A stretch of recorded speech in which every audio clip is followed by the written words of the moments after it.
Hey there folks, welcome to Spectrum Pulse. We talk about music, movies, art, and culture.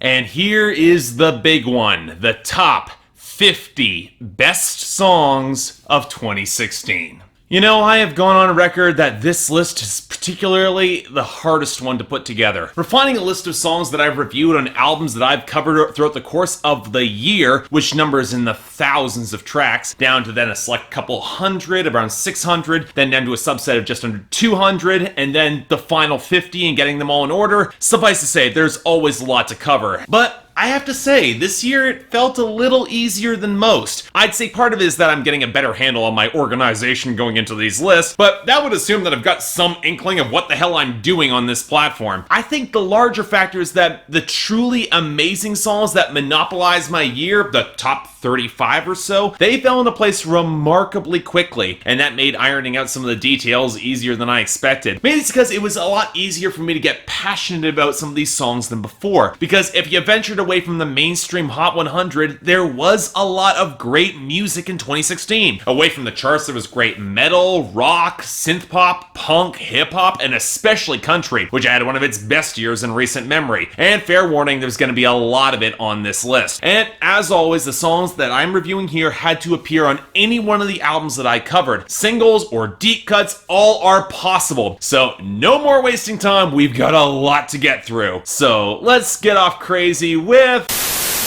Funny how it happened, whoever would imagine that joke's on you, but say no one laughing. Ain't it funny how it happens? Ain't it funny how it happens? Ain't it funny how it happens? You know, there are songs that sound crazy, songs that just sound demented, songs that don't just give you the feeling that the artist was on drugs making them, but that you're on them too. And then there's Ain't It Fun by Danny Brown, which doesn't just feel like a cocaine overdose in process, but one that's on a roller coaster plummeting into the pits of hell. The wall of blaring, sleazy horns that warp through layers of compression in a deep, implacable beat. And then there's Danny Brown howling his way through a wall of funhouse mirrors, mixing mundane requests with the existential panic of staring the devil in the face and unable to stop laughing at the mad horrors that you see. It's the point of atrocity exhibition where the downward spiral erupts in full. Unsettling as all hell, and yet the madness of the trip, irresistible all the same. And that's why it's on this list. 'Cause everything keeps changing. Life is always raging beyond the walls and cages. Everybody changes till tomorrow's yesterday. And from complete madness you get, well, a subtle piano ballad from Regina Spektor with touches of strings as she meets up with an old friend to catch up before he departs again. And well, this is not the only late entry piano ballad to this list, trust me, we'll get to it. Regina Spektor takes this borderline mundane moment and finds the poignancy in meeting an old friend who hasn't really changed all that much despite the years. And as such, it sets at ease the fear that ran through the album of that temporal passage, that passage of time, as she knows that some connections transcend it. And coupled with an utterly gorgeous and ethereal ending blur of ghostly keys and strings, it's one hell of an album closer that definitely deserves a spot on this list. All my life, I've tried to do what's right, but I'm a leaver who can't leave well enough alone. I'm a seeker, an unholy rolling stone, and it might be stupid, that stupid girl ain't wrong.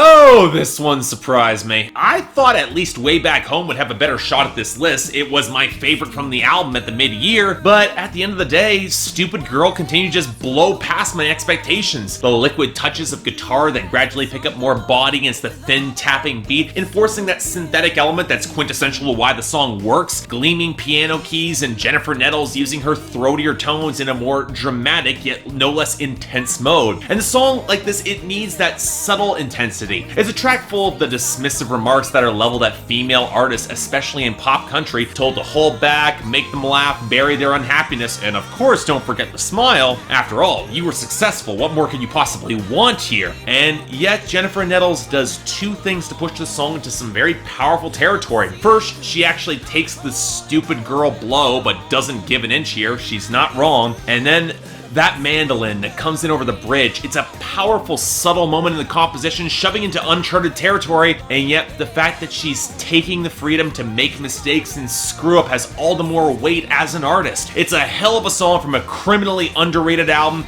and man, I can't praise it enough. Laughing as I come to join you under the dim living room light, but it is only in my And here is our second late entry from a piano ballad from an album that, yes, I got to too late, but still managed to grip me, especially with this closing song. It is a gut punch of a song too. Again, the pianos are touched by strings and elegance, but here it's a lot more bittersweet, as Courtney Marie Andrews imagines her ideal relationship and the romance having now settled at home, that happy ending, and yet it's something that's only in her mind. And all the more heartbreaking too is that it's something that could have been, should he have forgiven her, or if she had been more thoughtful or had been willing to give the time to make the right choices or have the patience to find that happiness in the first place, it could have all worked out, which makes the choice to bring in all this ornate instrumentation all the more saddening. She was so close. And Andrews' vocal delivery is superb, capturing that starry-eyed wonder with the daydream, and yet balanced with the real grief that gives the song its impact. It's a gorgeous song, genuinely powerful, and again, overlooked by far too many, including myself. Country folk doesn't get much better than this, folks. Well, of course, except later on this list, but we'll get to it. He's the one who likes all our pretty songs, and likes to sing along, and likes to shoot his gun, but you don't know what it means. You don't know what it means to love someone.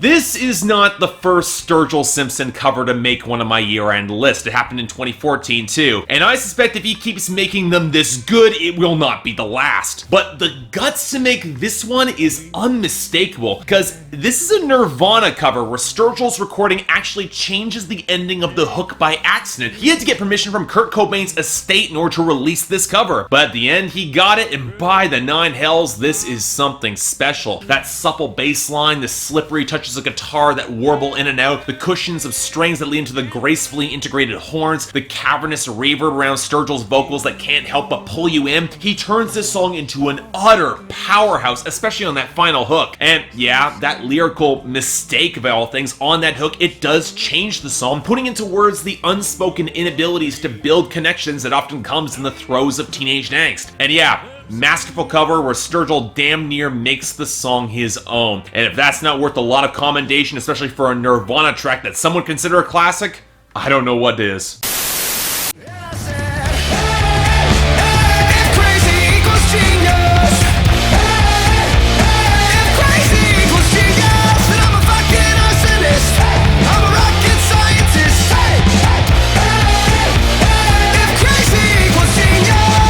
Okay, there are a few songs that will demand a greater explanation to many of you off of this list, and this is the first big one. I mean, it's a Panic at the Disco song from a band that's basically just Brendan Urie at this point. That effectively boils down to a swing number with huge drums, big horns, and a hook of roaring guitars that feed a little bit more rock actually into the song. But putting aside the fact that I effectively love this melody and approach ever since the album dropped, it's the best song here, and reminds me best of the early Panic material, simply with the bombast cranked up to unstable territory. I also tend to have a soft spot for songs where huge egos are on a self-aware precipice, and you'll see more of that on this list. Hell, Urie finally makes the Brian Wilson comparison that people have been making with the group for years now, and yet seems to be puncturing it at every turn, with the female narrator remarking that he's not nearly as ingenious, innovative, or crazy as he thinks he is. For as much as he wants to fly off the deep end, deep down, he knows he's never gonna burn with the same intensity intensity as those greats, and yet it's not stopping him. It's a song of wild desperation more than anything else, adding the sort of dramatic intensity and swing that Death of a Bachelor could have used a lot more of, to be honest. And to my amazement, as much as anyone, this song stuck with me. It's on this list. You will leave me, but I know you won't, cause we share common interest. You need me, there ain't no leaving me behind.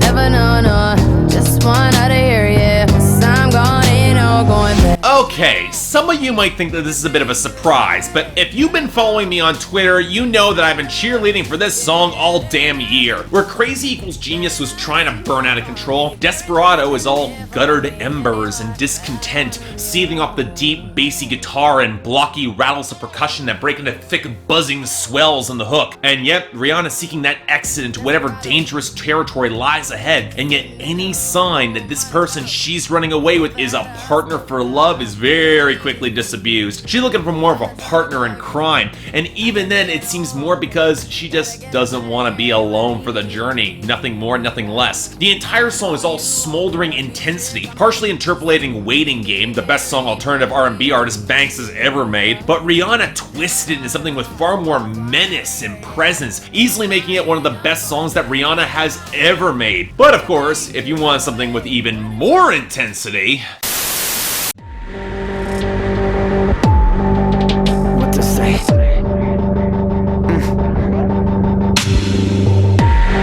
Emptied every cupboard, covered every cave, undid every buckle.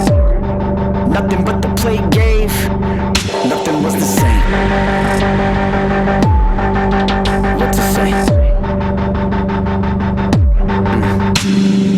if Rihanna was staring out into the empty desert, planning her escape from civilization, Sims is on the precipice of a different universe shredding away beneath him, with the hollow keys echoing over the glitch with the drill-like beats echoing in the blackness. But that's only to intensify the primal dread that lurks at the song's core. A man wasting his drugs to scream and shoot at the sky. A child taking a plane to the stars to find the vast gulf of space empty. A moment of glory and mingled horror as he feels his control slipping away. And then the song breaks into this massive cacophony of grinding synth and fuzz, a sort of industrial nightmare that captures the panic, but only hints at the echoing dread as the grind echoes out beyond human comprehension. This is a song that is primal terror, that hasn't personified this strongly since maybe a Swans record. This is the sort where swearing by the nine hells isn't enough, because this song, it stares through them and beyond.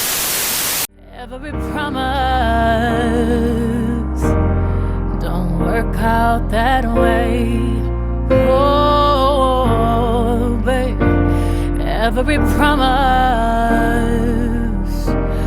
don't work out that way. And now coming back to Earth, and the most vulnerable song that Beyonce has ever made. Yeah, it's another piano ballad. It was one of those years, people, and when they're this damn great, I'm not complaining. And make no mistake, it's not just Beyonce's vulnerability that rings through here, it's Jay-Z's too. Something that you rarely ever see in his music, especially these days. You have to wonder what love caused Jay-Z, of all people, to shed tears. The moments where even despite Beyonce's fearsome promises that she's gonna leave him, it's a promise that she herself can't quite keep. It's that vulnerability that he shows that brings her back. An honest picture that she never thought that she would ever see, especially when the sandcastle of their relationship is washing away. Foundation of that trust is deeply, deeply scarred, and Beyonce is not holding back that raw intensity of her rage in that second verse. She sounds amazing, but they're gonna try and salvage something. It's a sort of song rooted in a mature relationship that, yes, will show up again on this list in a different form, but as soon as that backing vocal comes in for the final verse, this was enough to make me believe, at least. Fantastic track, definitely belongs here. I cry. Oh, I cry.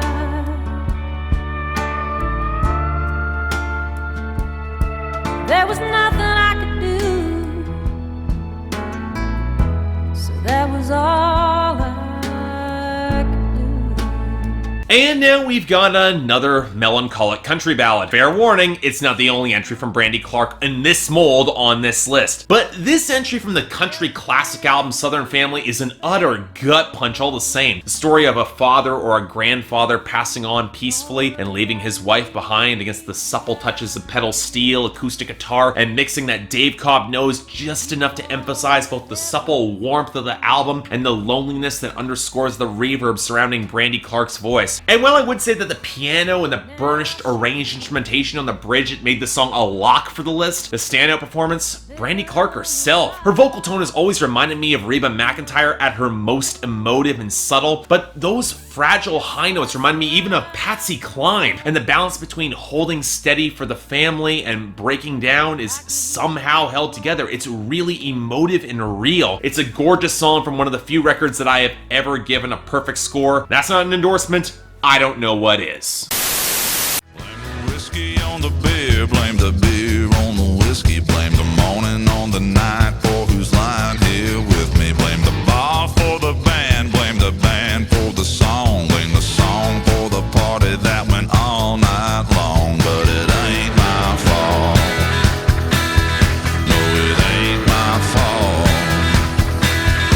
Okay, not gonna lie, this song got on the list less because it's intelligent or all that subtle, or just because it just kicks all amounts of ass, belying the fact that the brothers Osborne should really be so much bigger than they are right now, especially in the mainstream. The solid bass line underscoring the scuzzy guitar melody that will stick in your head and never leave. The reliance on lower vocal tones, which you rarely hear from these guys, as they try to excuse a night of havoc before. It's a song full of belligerent swagger, but it's kind of clever about it too. The slick rhyming couplets, the huge hand clap driven on the hook, that massive groove. It's the sort of song that grounds its sleaze in the sort of plausible deniability that's less anchored in truth and more that the brothers Osborne will kick your ass if you question them. And yeah, this is normally the sort of attitude that rubs me the wrong way, but it's presented with this much stomping populism and attitude, it feels entirely supported. I can't help but get behind it. This is a kick-ass track.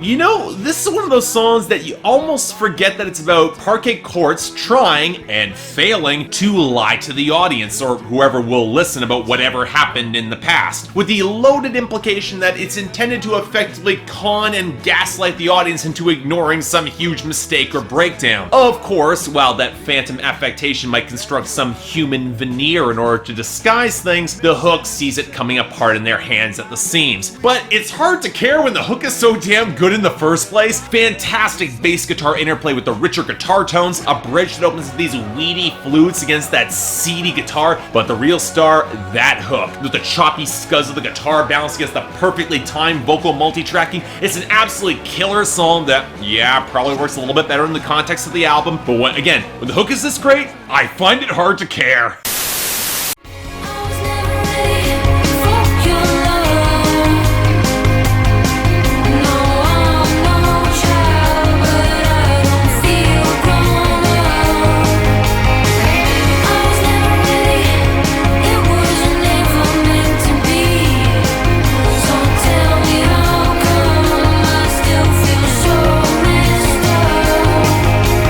I think I will say it multiple times in these lists. I think Shura's Nothing's Real was a supremely underrated project with some of the best understated and subtle synth pop you will hear in 2016. And this song is the first big showcase that we're going to be talking about. And yet it's actually one of the more upbeat songs of the album, or at least one of the more accessible tracks. Prominent liquid guitar ebbing against the mix against the firm 80s inspired bass groove. And all before we get a big glossy hook where Shura openly questions the awkward blend of emotions that comes at at the end of a relationship. The meeting is innocuous enough to spark these thoughts, sparking nostalgia and wondering if they'd ever even know each other in 5 years, but she knows that she was never really ready for that connection to go on to the next level, so why the hell is she now feeling something? It's that sense of frustrated confusion that makes the choice to fade back for the hook right after the bridge such a potent sing-along moment. Anyone can relate to it, easily beating anything Tegan and Sarah or Carly Rae Jepsen brought to the table. Like Regina Spektor, Shura gets that those little meetings can mean so much more, especially deeply held emotions, and the anxious flurry here is a masterstroke in capturing it, especially in the packaging of a really damn excellent pop song.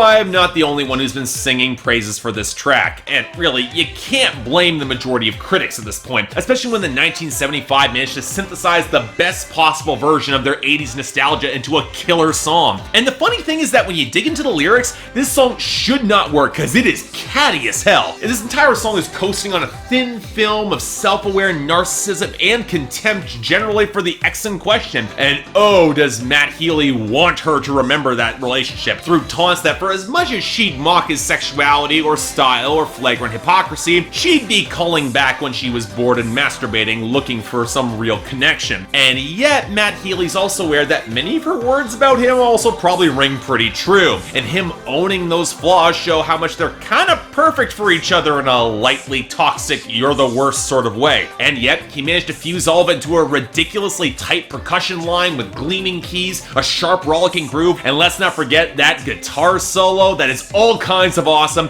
and manages to push an otherwise appropriately plastic and shallow song into something that is spectacular. Amazing tune, while the UK actually turned this into a minor hit, it missed crossing over to the United States. And you wonder why people thought the Hot 100 stank this year. And yet, on the topic of UK hits, Just a touch of your love is enough to knock me off of my feet, oh me. Just a touch of your love, just a touch of your love, just a touch of your love is enough to take control of my whole body. Just a touch of your love, just a touch of your love.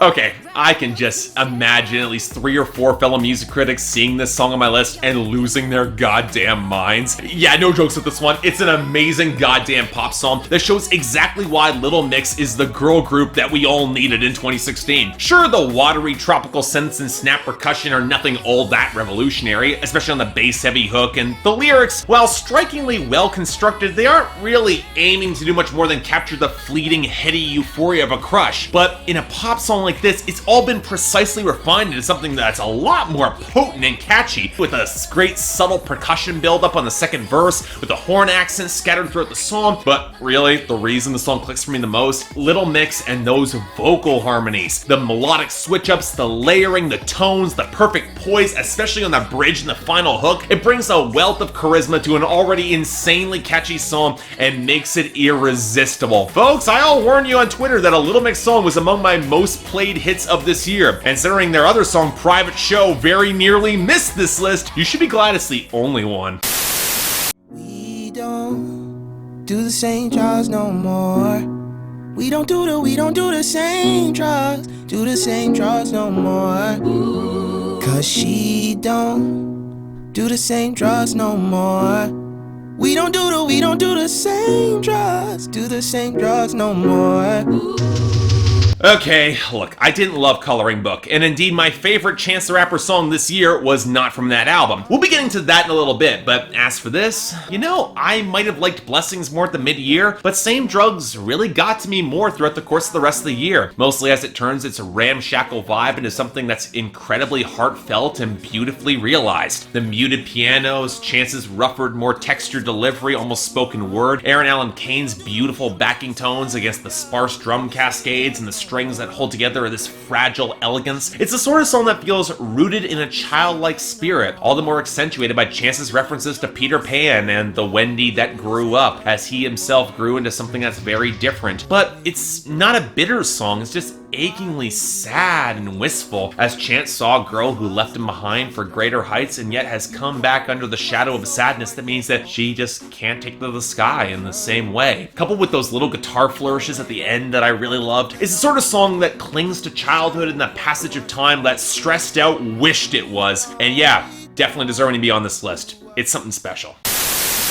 We're secretly out of control, nobody knows it, but my mom's got a problem with oxys and she's angry, cause my dad's office door's always closed, but I stopped knocking. Yeah, we're secretly out of control, and everyone knows.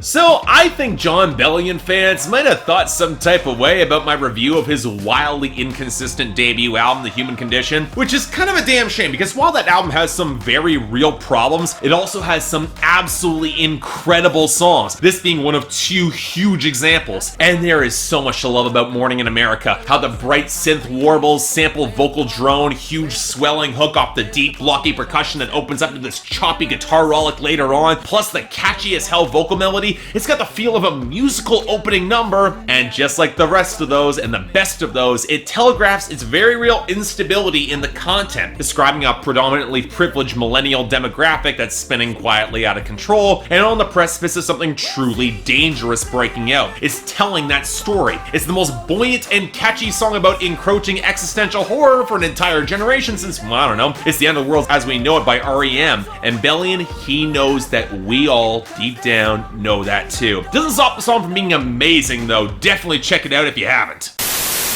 Please hold tight to my California honey.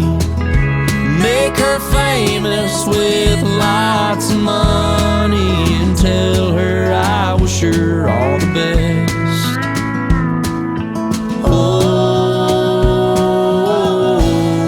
my LAX.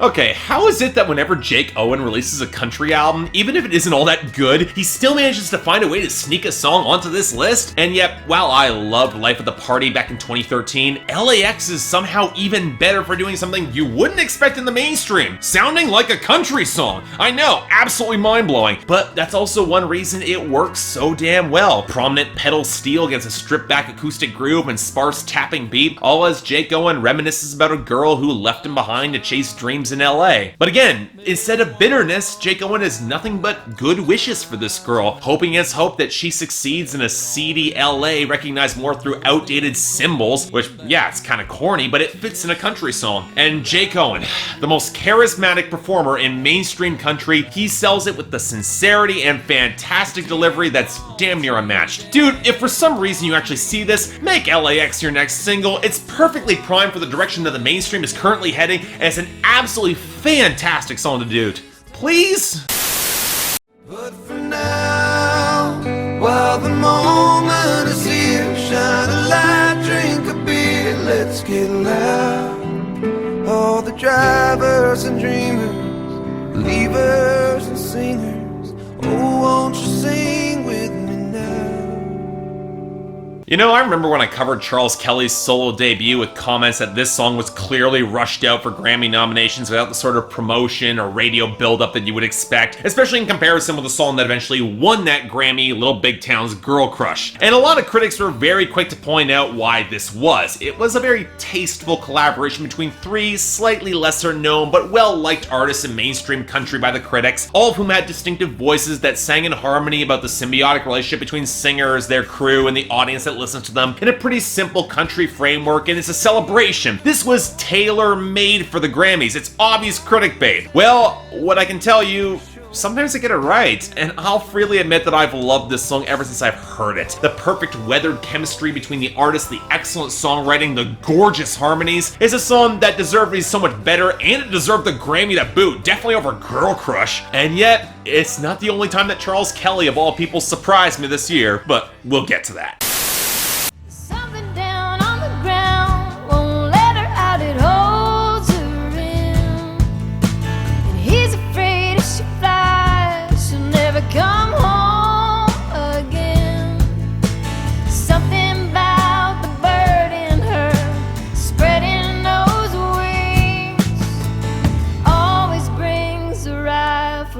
out in him.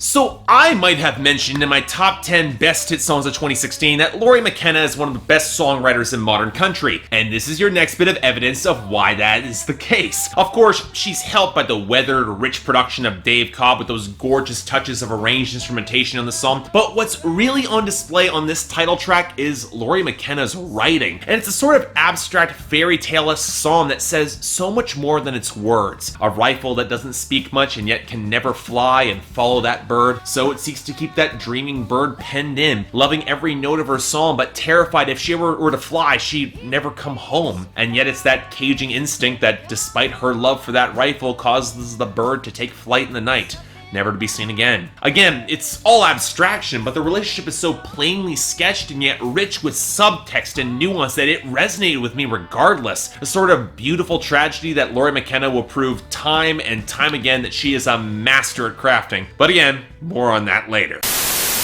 You wanna lock me in the kennel and then leave for Myrtle Beach at 5, alright. Midwestern guys,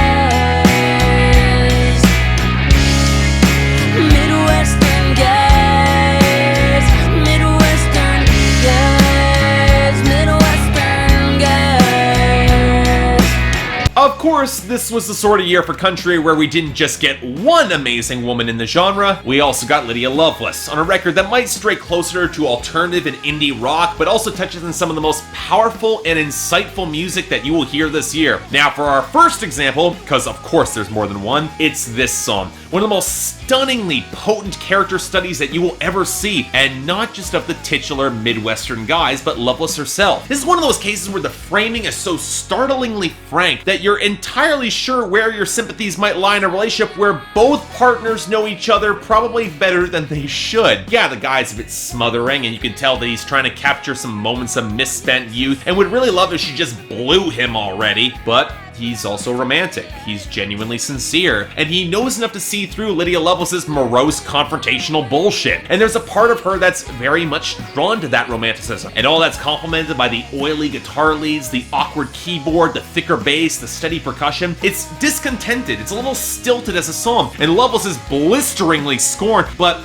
I love how it hits the major chords in the guitar right after the bridge, a moment of brief respite before tilting back into the mess. Yeah, definitely a complex song, definitely messy, not entirely pleasant, but all the more human and strikingly insightful for it, and yeah, I love this song.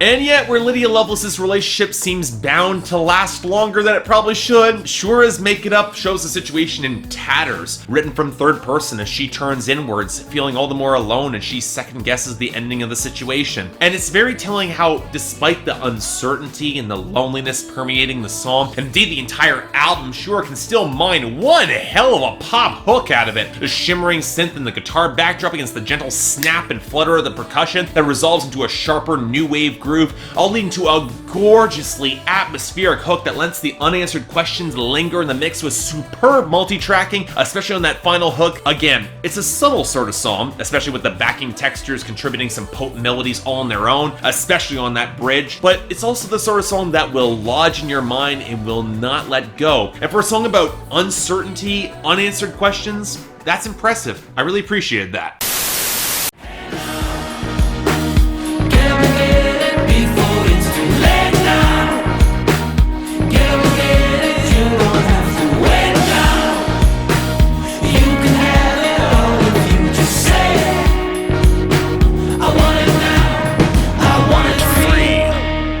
Okay, I know what some of you are saying. This is not that far removed from my favorite hit song of 2014, especially in the composition with the accordion, the blocky percussion, and the weird wheedling guitar leads. But Congos is not simply looking to recreate the past smash hits like Come With Me Now. And while I Want It Free might take its time getting to that deeper point, its climax is one of the best you'll hear all year. Like the rest of the album, it's an embrace and exploration of total arrogance, but by the time the wheedling, cavernous this bridge kicks in, you get the darker tinge of real desperation beneath it, and it's a Faustian choice to boot. If you want that fame, you can embrace the raw ego to go out and take it, willfully ignorant of the consequences as you demand it free. But if you don't take that perilous step, all those dreams will fade away. And with every step and layer of backing vocals that comes through on that bridge, you can see him ultimately making that damn choice. And it's an utterly haunting moment. Creepy sort of song. And yet, when the bridge is this good, it's hard not to make the choice for yourself and,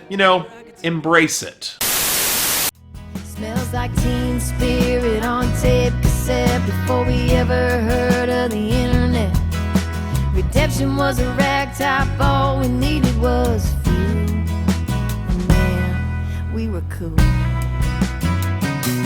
Okay, while Lori McKenna was able to embrace symbolic abstraction for her first song on this list, her greatest skill has always been getting to the relatable human core at the root of her music, and she embraces a much smaller scope on this song, and yet it's that smaller scope that looks and feels so much bigger than it is. References to Duran Duran and the transformative power of Nirvana, and that's sweet, but the most it comes in those minor swells to match it with the subtle arranged instrumentation and the hook. For the most part, this is all just warm acoustics, the sort of gentle song that feels as small as the town and the deeply felt relationship at the core. And that is the core here. She falls in love with the small town guy and they end up having a baby while all their friends leave for college. And yet, it's not resentful or bitter, nostalgic, but tempered with a lot of reality and acceptance of the consequences of her choices. It's a song that doesn't demonize or glorify small town lives or relationships, just accept the reality of what they are. And there's a part of me that thinks that a lot more people could have afforded to hear something in this vein this year. Just a thought. Medical history is a course at SUNY Buffalo. Charlatan psychiatry and troubleshooting undertow. Nervous in the service still. I'm burger meat and purple pills here. Thank you, but call your name. Sure you will. Skipped lunch. I'm shrunk. There's a lot to love about Aesop Rock's The Impossible Kid, but one of the best is placing his typical brand of impenetrability and personal neuroses in conflict with the rest of the world, of which he's certainly smarter, but also the rest of the world sees through a lot of his deflections. And Shrunk is an entire song about deflection and then being forced to open up, with the verses reflecting the thicket of dense wordplay that he surrounds himself with in order to deflect from the terror of visiting a psychiatrist and having to actually open up about himself. And while I could go on for hours about some of the wordplay here is magnificent, I love how banal the second verse describes the waiting room where Aesop Rock isn't shying away from the sacrificial metaphors like seppuku and ovens. And I really love that third verse too, where he's trying to play a game of wits to undermine the psychiatrist, and yet she sees through it and manages to coax out a little bit of honesty, even if it is drenched in his own twisted imagery. And yet, despite the observations and the squonk of the melody against the heavier drums that crank up all that tension, the creepier touches of keys, Aesop Rock is still coming back for that next appointment, acknowledging that it really is the first step to dealing with his own fears and issues to engage, less as the patient and doctor and more from equals from opposing clans. God, I love that line. In any case, it's a wonderfully witty song, and for anyone who's had any skepticism surrounding psychiatry or has actually been in that system, it's an easy song to really adore.